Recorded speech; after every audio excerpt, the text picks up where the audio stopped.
وَلَقَدْ يَسَّرْنَا الْقُرْآنَ لِلذِّكْرِ فَهَلْ مِن مُّدَّكِرٍ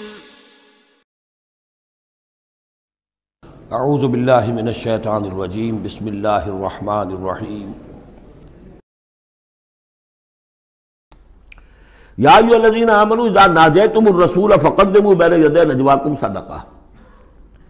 اہل ایمان، جب تم رسول سے کوئی تنہائی میں بات کرنا چاہو تو ذرا اپنی اس علیحدگی کی بات سے پہلے کوئی صدقہ دیا کرو۔ اب اس کا بھی پس منظر سمجھیے، یہ چیزیں سمجھ میں نہیں آ سکتی اگر جماعتی ایک شکل سامنے نہ ہو اور اس میں ایک جد و جہد کی شکل۔ ہوتا کیا ہے کہ کچھ لوگ وہ اپنی حضور سے قرب ظاہر کرنے کے لیے اور اپنی حیثیت کو علیحدہ ممیز کرنے کے لیے، حضور ذرا مجھے آپ سے علیحدگی میں بات کرنی ہے تاکہ لوگ دیکھ لیں یہ کوئی بڑا چودھری ہے، بڑا اہم آدمی ہے، یہ علیحدگی میں جا کے بات کر رہا ہے، تو بڑا یعنی یہ کہ حضور کو بھی اس پر اعتماد ہے، اور وہ اپنی ایک نمایاں حیثیت ظاہر کرنے کے لیے۔ اور جو ان میں منافق تھے، جو عبداللہ ابن ابی کے بارے میں آپ کو بتا چکا ہوں کہ جب حضور جمعے کا خطبہ دینے کھڑے ہوتے تھے تو پہلے صف میں ہوتا تھا، پہلے کھڑا ہو جاتا تھا خود، اور کہتے لوگوں دیکھو توجہ سے سنو، یہ اللہ کے رسول ہے، تاکہ اس کی اپنی حیثیت ایک ظاہر ہو جائے کہ وہ یہاں کا چودھری ہے۔ اور وہ تھا مدینے کا چودھری، اس لیے کہ خزرج کا سردار تھا، اور خزرج بڑا قبیلہ تھا، اور طے کر چکے تھے اہل مدینہ کہ اسے بادشاہ بنا لیں گے، اپنا نظام بنائیں گے، چونکہ بہت عرصہ ہو گیا تھا انہیں باہم لڑتے ہوئے اوس اور خزرج کو۔ اب وہ چاہ رہے تھے کوئی ایک نظام ہو جائے، ہمارا بھی ایک بادشاہ ہو کوئی، اور اس کے لیے تاج بن چکا تھا، بس تاج پوشی باقی تھی کہ حضور تشریف لے آئے جو بے تاج بادشاہ بن گئے۔ اب اس کے جو بادشاہی کے خواب تھے سارے کے سارے جو ہیں وہ ختم ہو گئے، لہذا اس کے اندر دشمنی اول روز سے تھی، تو وہ بھی اپنی اس حیثیت کو ظاہر کرنے کے لیے کھڑے ہو کر کہتا تھا۔ اسی طرح یہ کہ اذا ناجیتم الرسول، تو اب آپ نے چونکہ مال سے تو محبت بہت تھی، حضور نے کہا کہ پہلے کوئی صدقہ دے کر پھر ذرا آ کے حضور سے بات کیا کرو۔ ٹیکس لگا دیا اللہ تعالیٰ نے حضور سے علیحدہ گفتگو کا۔ اب وہ تو اس سے پہلوتی کر گئے، اور تھا صرف یہی بتانا تھا کہ یہ لوگ جو بہت قریب آ کے حضور سے باتیں کیا کرتے تھے، ان کو مال سے اتنی محبت ہے کہ کوئی صدقہ دے کر اور پھر حضور سے علیحدہ گفتگو کرنے کے لیے کوئی آمادہ نہیں ہوا ان میں سے۔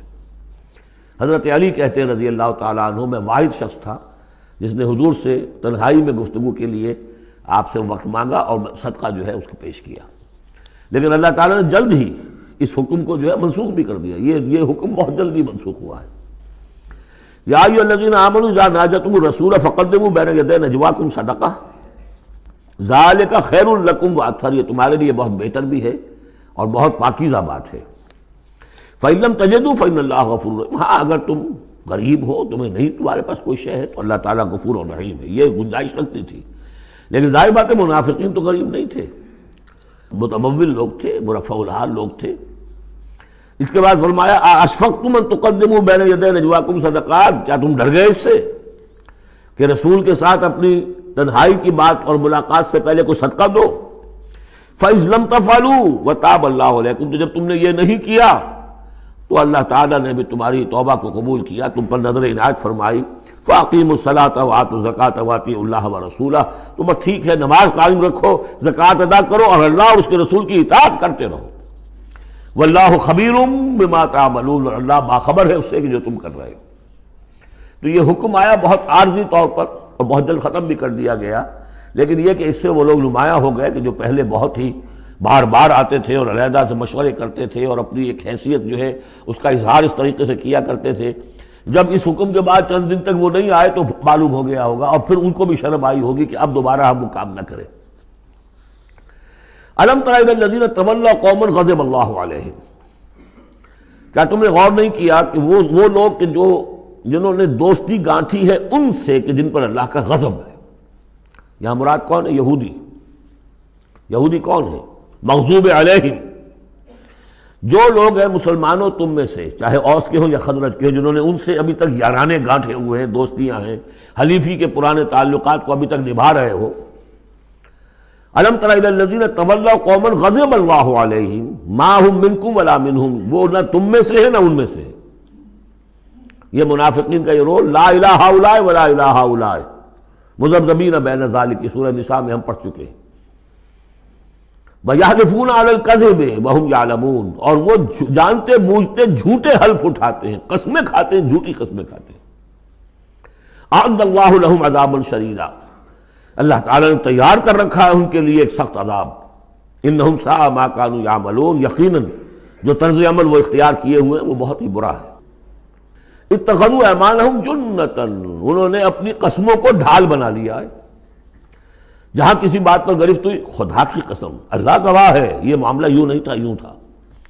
اب دوسرا شخص جو ہے شریف مسلمان ہے، وہ مروت میں آ کے اللہ کی قسم کھا رہا ہے تو کم سے کم چپ تو ہو جاتا تھا، اب میں کیا کروں؟ لہذا انہوں نے قسموں کو اپنی ڈھال بنا لیا۔ فصدوا عن سبیل اللہ، تو وہ رکتے بھی ہیں روکتے بھی ہیں اللہ کے راستے سے۔ فلہم عذاب مہین، تو ان کے لیے اہانت آمیز عذاب ہے۔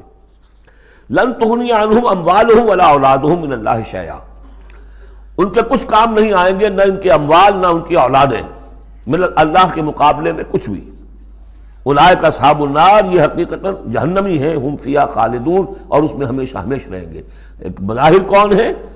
بظاہر تو محمد کے ماننے والے ہیں صلی اللہ علیہ وسلم۔ منافق کون تھے؟ اسلام کا دم بھرتے تھے، کہتے تھے ہم مسلمان ہیں۔ جو سورہ منافقون آئے گی اسی سلسلے میں، قسمیں کھاتے تھے، اذا جاءک المنافقون قالوا نشهد انک لرسول اللہ واللہ یعلم انک لرسولہ واللہ یشہد ان المنافقین لکاذبون۔ یہ منافق جو کہہ رہے ہیں جھوٹ کہہ رہے ہیں، حالانکہ بات جو کہہ رہے ہیں سچی ہے کہ آپ اللہ کے رسول ہیں، بات سچی کہہ رہے ہیں لیکن ہیں جھوٹے، اس لیے کہ ان کے دل میں آپ پر ایمان نہیں ہے۔ یوم یبعثہم اللہ جمیعا، جس دن کہ اللہ تعالیٰ ان سب کو اٹھائے گا، فَيَحْلِفُونَ لَهُ كَمَا يَحْلِفُونَ لَكُمْ، تو وہ اللہ کے سامنے بھی اسی طرح کی جھوٹی قسمیں کھائیں گے جیسے کہ آج تمہارے سامنے کھا رہے ہیں۔ یعنی یہ کہ ان کی عادت جھوٹی قسمیں کھانے کی اتنی پختہ ہو جائے گی کہ تمہارے سامنے جس طرح کی جھوٹی قسمیں کھاتے ہیں، ایسی جھوٹی قسمیں اللہ کے سامنے کھائیں گے، وہاں بھی جا کر یہ چوکنے والے نہیں ہیں۔ یحلفون لکم، جیسے تمہارے یہ قسمیں کھاتے ہیں، یحسبون انہم علی شیء، اور سمجھیں گے کہ ہم ہیں کسی نہ کسی بات پر، ہماری بھی کوئی حیثیت ہے، بہرحال ہم نے بھی کچھ نہ کچھ تو کام کیا تھا، ہم نے نمازیں پڑھی تھی، ہم نے روزے رکھے تھے، ہم نے آخر ایک وقت میں ہم اسلام قبول کیا تھا ہم نے۔ وَيَحْسَبُونَ أَنَّهُمْ عَلَىٰ شَيْءٍ أَلَا إِنَّهُمْ هُمُ الْكَاذِبُونَ، آگاہ ہو جاؤ کہ وہ حقیقت میں جھوٹے ہیں۔ اِسْتَحْوَذَ عَلَيْهِمُ الشَّيْطَانُ، شیطان نے ان کو اپنے قابو میں کر لیا ہے، شیطان نے قابو پا لیا ہے ان پر۔ فَأَنْسَاهُمْ ذِكْرَ اللَّهِ، اور انہیں غافل کر دیا ہے، بھلا دیا ہے انہیں اللہ کی یاد۔ اولئک حزب الشیطان، جان لو کہ یہ ہے شیطان کی پارٹی۔ یعنی شیطان کی پارٹی جو ہے، ایک تو وہ ہے کہ جو کھلم کھلا سامنے سے وار کرنے والے ہیں، مشرکین مکہ تھے، کھلم کھلا جو بھی کر رہے تھے حضور کے خلاف، کھلم کھلا اقدام تھا ان کا۔ انہوں نے اپنی گردنیں کٹوائیں اپنے باطل معبودوں کے لیے، اپنے دین کے لیے، اپنے جو بھی ان کے توہمات تھے ان کے لیے۔ ایک یہ تھے یہودی، اور تیسرے تھے جو مسلمانوں کے اندر یہ ففتھ کالمسٹ عنصر جو تھا، کہ جو منافقین پر مشتمل تھا۔ ان کا اور معاملہ کھل کر آئے گا مزید اگلی صورت میں، سورہ حشر میں۔ یہ وہ لوگ ہیں جو مسلمانوں کے اندر ہوتے ہوئے حزب الشیطان کے اصل میں رکن تھے۔ اولئک حزب الشیطان الا ان حزب الشیطان هم الخاسرون، آگاہ ہو جاؤ کہ یہ شیطان کی پارٹی والے جو ہیں حقیقت میں یہی ہوں گے خسارے میں، یہی رہیں گے گھاٹے میں، یہی ہوں گے تباہ و برباد۔ اب یہ سائملٹینیس کنٹراسٹ ہے، جب حزب الشیطان کی یہ کارروائیاں اور ان کے یہ مختلف علامتیں بیان کر دی گئیں تو حزب اللہ کا ذکر ہو رہا ہے۔ ان الذین یحادون اللہ ورسولہ اولئک فی الاذلین، ابھی انہی کا ذکر جاری ہے۔ یقیناً وہ لوگ جو مخالفت کر رہے ہیں اور ایڑی چوٹی کا زور لگا رہے ہیں، یحادون اللہ ورسولہ اولئک فی الاذلین، یہ لوگ ہوں گے جو سب سے زیادہ ذلیل ہو کر رہیں گے، سب سے زیادہ ذلیل، اذل۔ اور سمجھ لیجئے کہ یہی بات سورہ نساء میں ہے، ان المنافقین فی الدرک الاسفل من النار، یقیناً منافقین جو ہے وہ آگ کے سب سے نچلے طبقے میں ہوں گے۔ اب وہ مضمون آ گیا ہے جو اس سے پہلے سورہ صافات میں بھی آ چکا ہے، اور بہت اہم ہے یہ مضمون، اور اہم مضامین میں نے کئی مرتبہ عرض کیا، قرآن مجید میں کم سے کم 2 جگہ ضرور ہوتے ہیں۔ کتب اللہ لأغلبن انا ورسلی، اللہ نے طے کر دیا ہے، لکھ دیا ہے، میں لازماً، میں اور میرے رسول غالب آئیں گے۔ سورہ صافات میں ہم پڑھ چکے ہیں وَلَقَدْ سَبَقَتْ كَلِمَتُنَا لِعِبَادِنَا الْمُرْسَلِينَ إِنَّهُمْ لَهُمُ الْمَنْصُورُونَ وَإِنَّ جُنْدَنَا لَهُمُ الْغَالِبُونَ۔ یہ بات تو ہماری طرف سے پہلے ہی سے طے شدہ ہے کہ جنہیں بھی ہم رسول بنا کر بھیجیں گے ان کے بارے میں ہمارا یہ قانون ہے، اٹل ہے۔ وَلَقَدْ سَبَقَتْ كَلِمَتُنَا لِعِبَادِنَا الْمُرْسَلِينَ إِنَّهُمْ لَهُمُ الْمَنْصُورُونَ، کہ یقیناً ان کی مدد کی جائے گی۔ وَإِنَّ جُنْدَنَا لَهُمُ الْغَالِبُونَ، وہ تو ہمارا لشکر ہے، حزب اللہ ہے، ہماری پارٹی ہے، رسول اور اس کے ساتھی وہ تو ہماری پارٹی ہے، ہمارا لشکر لازماً غالب آئے گا۔ یہاں بھی فرمایا ان الذین یحادون اللہ ورسولہ اولئک فی الاذلین، وہ تو نہایت ذلیل ہوں گے۔ کتب اللہ لاغلبن انا ورسلی، اللہ نے لکھ دیا ہے کہ میں اور میرے رسول غالب آ کر رہیں گے۔ ان اللہ قوی عزیز، بے شک اللہ تعالیٰ زبردست ہے، زور آور ہے۔ اب اس میں جو لٹمس ٹیسٹ آ رہا ہے حزب اللہ میں ہے کون، اس میں جو سب سے بڑی بات ہے وہ یہ کہ اپنے سابقہ رشتوں کو، چاہے وہ باپ ہو، بیٹا ہو، بھائی ہو، حلیف ہو، دوست ہو، اگر وہ ایمان نہیں لایا اور آپ کے ایمان کی تلوار نے آپ کے اور اس کے درمیان کے رشتے کو کاٹ دیا، تب تو آپ حزب اللہ میں ہیں، اور اگر وہ رشتہ جو ہے لگا رہا آپ کے ساتھ تو آپ حزب اللہ میں نہیں۔ لٹمس ٹیسٹ یہ یکسو ہونا۔ لا تجد قوما یؤمنون باللہ والیوم الآخر یوادون من حاد اللہ ورسولہ، تم نہیں پاؤ گے ان لوگوں کو جو حقیقتاً ایمان رکھتے ہوں اللہ پر اور یوم آخر پر کہ وہ محبت کر رہے ہیں ان سے جو مخالفت کرتے ہیں اللہ کی اور اس کے رسول کی۔ سیدھی سی بات ہے۔ ایک وہ کفار ہیں جو انرٹ ہوں، پیسو ہوں، آپ کے خلاف کوئی اقدام نہ کر رہے ہوں، اسلام کے خلاف کوئی، ان کا معاملہ علیحدہ ہو جائے گا، یہ سورہ ممتحنہ میں آئے گا۔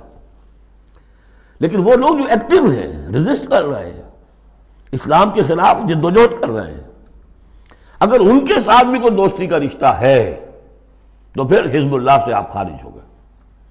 لا تجد قوما یؤمنون باللہ والیوم الآخر یوادون من حاد اللہ ورسولہ، نہیں پاؤ گے تم کسی بھی شخص کو جو ایمان رکھتا ہو اللہ پر اور یوم آخر پر کہ وہ محبت کی پینگیں بڑھا رہا ہو ان سے کہ جن کی مخالفت ہے اللہ سے اور اس کے رسول سے۔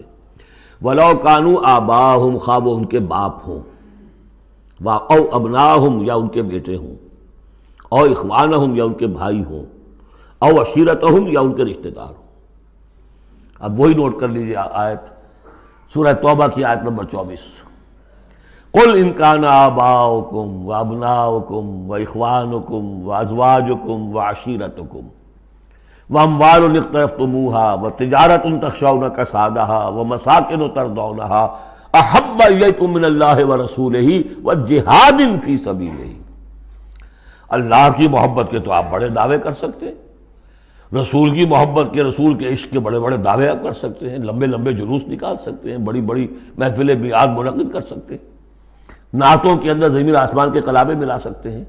اصل میں جو ٹیسٹ ہوگا کہ واقعتاً اللہ سے اور اس کے رسول سے محبت ہے یا نہیں ہے، تو جہاد فی سبیلہ سے ہوگا، وہ تو ٹھوس شے ہے۔ تو اگر وہ 8 چیزوں کی محبت ان 3 چیزوں کی محبت سے بڑھ گئی، فتربصوا، تو جاؤ اور انتظار کرو، حتیٰ یاتی اللہ بامرہ، یہاں تک کہ اللہ اپنا فیصلہ سنا دے۔ واللہ لا یہدی القوم الفاسقین، اللہ ایسے ناہنجاروں کو ہدایت نہیں دیتا۔ تقریباً اس کی ہم وزن آیت ہے یہ، لا تجد قوما یؤمنون باللہ والیوم الآخر یوادون من حاد اللہ ورسولہ ولو کانوا آباءہم او ابناءہم او اخوانہم او عشیرتہم اولئک کتب فی قلوبہم الایمان وایدہم بروح منہ۔ یہ وہ لوگ ہیں جن کے دلوں میں اللہ نے ایمان لکھ دیا ہے۔ لکھ دینا کسی چیز کا پختہ کر دینا، طے کر دینا، لکھ دیا ہے، نقش فی الحجر، جیسے کہ پتھر میں لکیر ہو جائے، ایسا اللہ نے اس کو لکھ دیا ہے۔ وَأَيَّدَهُمْ بِرُوحٍ مِّنْهُ، اور پھر ان کی مدد کی ہے اللہ تعالیٰ نے اپنی طرف سے، اپنے غیب کے فیض سے، روح سے۔ اب یہ روح فرشتہ بھی ہو سکتا ہے یا اللہ تعالیٰ کی طرف سے الہام بھی ہو سکتا ہے، تو جو بھی اللہ کی طرف سے جو غیر مرئی جو بھی مدد آتی ہے وہ سب روح ہے۔ وَيُدْخِلُهُمْ جَنَّاتٍ تَجْرِي مِن تَحْتِهَا الْأَنْهَارُ خَالِدِينَ فِيهَا، اور وہ داخل کرے گا انہیں ان باغات میں جن کے دامن میں ندیاں بہتی ہوں گی، اور جس میں وہ ہمیشہ ہمیش رہیں گے. رضی اللہ عنہم ورضوا عنہ، وہ اللہ سے راضی ہو جائیں گے اور اللہ ان سے راضی ہو جائے گا، یا یوں کہیے کہ وہ اللہ سے راضی ہو چکے اور اللہ ان سے راضی ہو چکا. اولئک حزب اللہ، اب یہ آیا ہے کنٹراسٹ، وہ حزب الشیطان، یہ حزب اللہ. اولئک حزب اللہ، یہ ہے اللہ کی پارٹی، اللہ کی جماعت. الا ان حزب اللہ هم المفلحون، آگاہ ہو جاؤ کہ یقیناً اللہ کی جماعت جو ہے وہی فلاح پانے والی ہے، اللہ کی پارٹی ہی کے لیے آخری کامیابی ہے. یہ مضمون اس سے پہلے سورہ مائدہ میں بھی آ چکا. فإن حزب اللہ هم الغالبون، وہاں آیا فإن حزب اللہ هم الغالبون، اللہ کی پارٹی ہی غالب آ کر رہے گی. لیکن دنیا میں غالب آ جانا در حقیقت اگرچہ یہ بڑی کامیابی ہے، لیکن سب سے بڑی کامیابی تو وہ فلاح ہے. اولئک الا ان حزب اللہ هم المفلحون، وہ انہیں کو فلاح ملنے والی ہے کہ جو اللہ کی پارٹی سے متعلق ہوں گے. اللہم ربنا اجعلنا منہم، اللہم ربنا اجعلنا منہم، اللہم ربنا اجعلنا منہم. آمین یا رب العالمین.